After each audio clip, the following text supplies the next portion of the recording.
싱하이밍 신임 주한 중국 대사가 오늘 이례적으로 긴급 기자회견을 열었습니다. 신종 코로나 바이러스는 앞으로 일주일에서 열흘 사이에 잡힐 것이기 때문에 불안해할 필요가 없다고 했습니다. 우리 정부의 입국 제한 조치에 대해선 평가하지 않겠다고 했지만 우회적으로 아쉬움을 나타냈습니다. 어환희 기자가 기자회견 현장을 다녀왔습니다. 싱하이밍 주한 중국 대사는 미리 써온 기자회견문을 유창한 한국어로 읽어내려갔습니다. 핵심은 신종 코로나 바이러스에 중국 당국이 잘 대응하고 있다는 겁니다. 중국이 취한 모든 조치들을 WHO의 조치를 요구보다 더 강력합니다. 전염병이 타국으로 확산 속도를 효과적으로 줄였습니다. 일주 내지 열흘 이내에 결정에 따른 후 효과적으로 제어될 것으로 분석하고 있습니다. 시진핑 주석이 전날 중국 정부 대응이 미흡했다고 인정한 것과도 다른 뉘앙스입니다. 바이러스 통제에 대한 자신감을 보여주려는 듯 닷새 전과는 달리 마스크도 하지 않았습니다.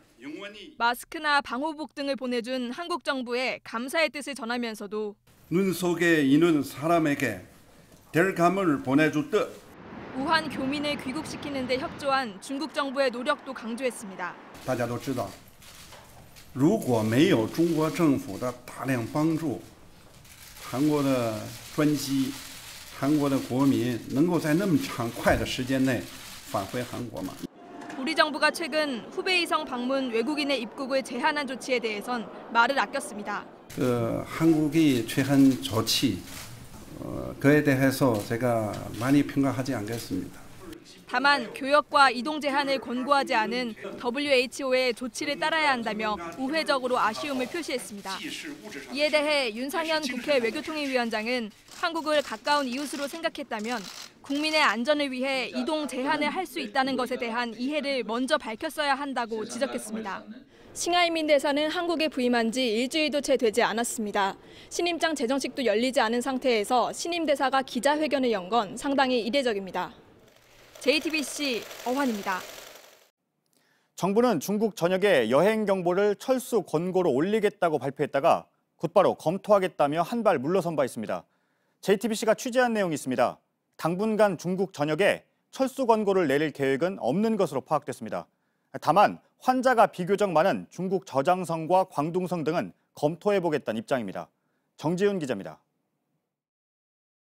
중국 전역의 여행 경보를 현재 여행 자제 단계에서 철수 권고로 상향 반영하며 관광 목적의 중국 방문은 금지됩니다. 하지만 정부는 불과 4시간 만에 중국 전역 철수 권고는 확정된 내용이 아니고 검토할 예정이라고 말을 바꿨습니다. 취재 결과 정부는 현 단계에선 중국 전 지역에서의 철수 권고는 발령하지 않겠다는 입장을 정한 걸로 파악됐습니다. 다만 환자가 많이 발생하는 지역 위주로 철수 권고 검토를 할 걸로 전해졌습니다. 정부 관계자는 중국 전역에서의 철수 권고 발령은 현 시점에서는 맞지 않다며 상황이 심각한 저장성과 광저우 등은 검토해 볼 수 있다고 말했습니다. 실제 중국 전 지역에서 저장성과 광둥성은 후베이성 다음으로 확진자 숫자가 많은 곳입니다. 정부는 우선 심각한 지역을 위주로 당분간은 상황을 좀 더 지켜보겠다는 입장입니다. JTBC 정재윤입니다. 신종 코로나 바이러스에 감염된 환자가 오늘로 2만 명을 넘었습니다. 사흘 전에 1만 명을 넘었는데 2배 이상으로 늘어난 겁니다. 중국에서 첫 환자가 확인된 지 불과 한 달여 만의 상황입니다. 사망자도 크게 늘어나고 있습니다. 중국에선 어제 하루 만에 모두 64명이 숨졌습니다. 지금까지 발표된 전체 사망자 수는 427명입니다. 중국이 아닌 필리핀에서도 사망자가 나온 데 이어 오늘은 홍콩에서 목숨을 잃은 감염자가 나왔습니다. 중국 베이징으로 가보겠습니다. 박성훈 특파원. 중국 전역이 신종 코로나 바이러스와 전쟁을 벌이고 있는데 JTBC 취재 결과 우한 지역의 치사율이 다른 지역에 비해 높게 나왔다면서요? 오늘 오후 6시 기준 중국 사망자 및 확진자 자료에 근거했을 때 신종 코로나 발원지인 우한의 치사율이 다른 지역보다 31배 높은 것으로 확인됐습니다.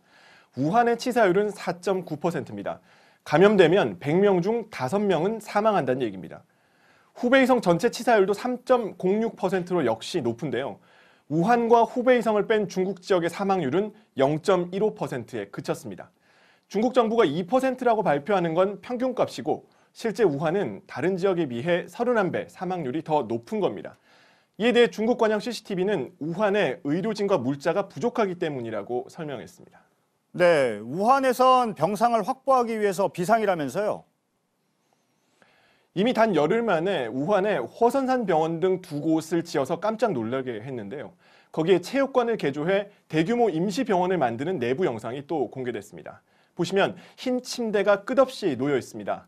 아직 환자들이 들어오진 않았고요. 전시 치료시설을 방불케 하는 장면입니다. 대형 전시관을 개조한 또 다른 임시병원의 넓은 공간에는 병상 2,000개를 한꺼번에 놓는 모습도 확인할 수 있습니다.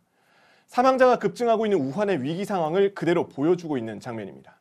네, 박성훈 특파원은 지금 베이징에서 취재를 하고 있는데 베이징은 어떤가요? 베이징도 심상치 않습니다.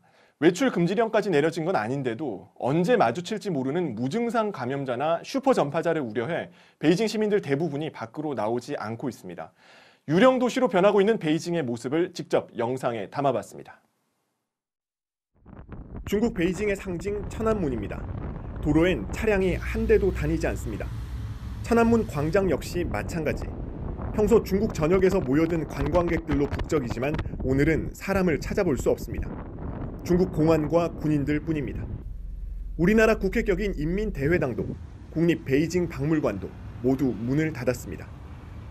베이징 최대 번화가인 치엔만 거리. 인적은 하나 없고 관광버스만 줄지어 서 있습니다. 영업을 중단한 가게들.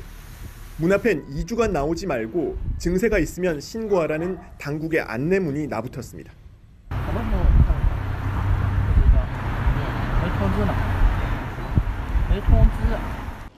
춘제 전만 해도 발 디딜 틈 없던 베이징역은 한산합니다. 한 남성은 마스크에 고글, 수술용 장갑까지 꼈습니다.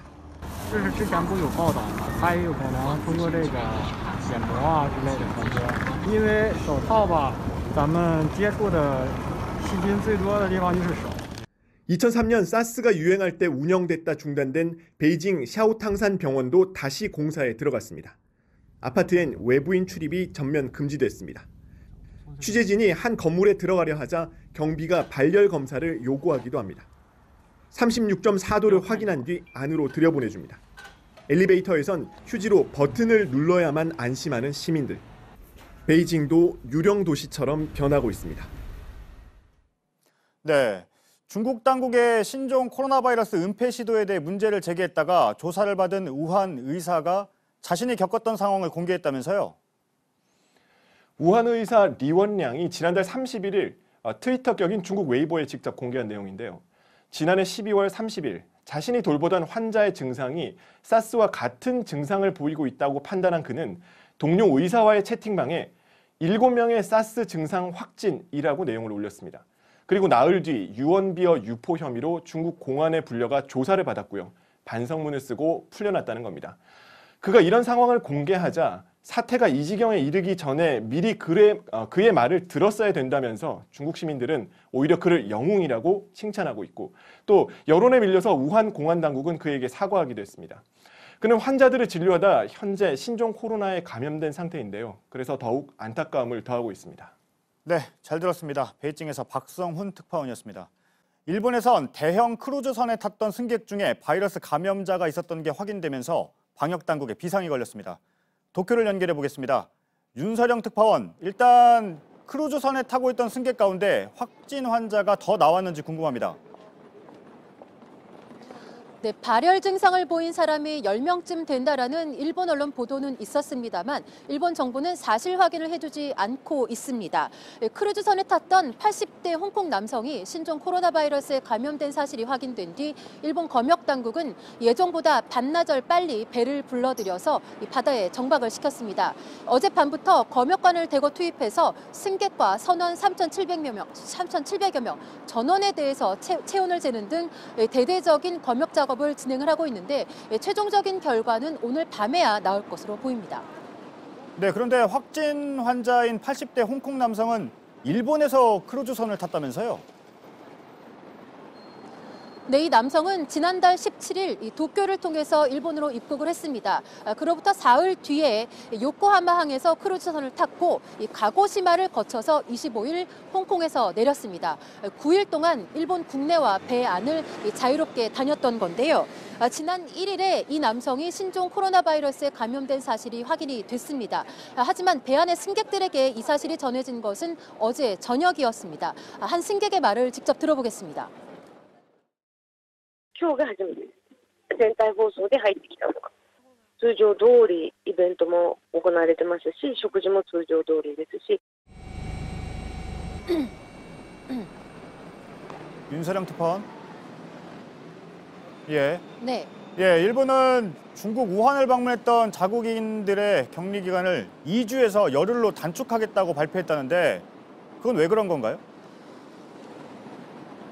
네, 일본 정부는 이 세계보건기구 WHO가 신종 코로나 바이러스의 잠복 기간을 열흘로 추정한 점을 참고로 했다고 밝혔습니다. 하지만 후베이성에 체류했던 외국인의 경우는 현행대로 14일 동안 입국 거부 기간을 14일로 유지한다고 밝혔습니다. 네, 중국이 단체 관광을 금지시켜서 일본 경제에도 영향을 주고 있다면서요?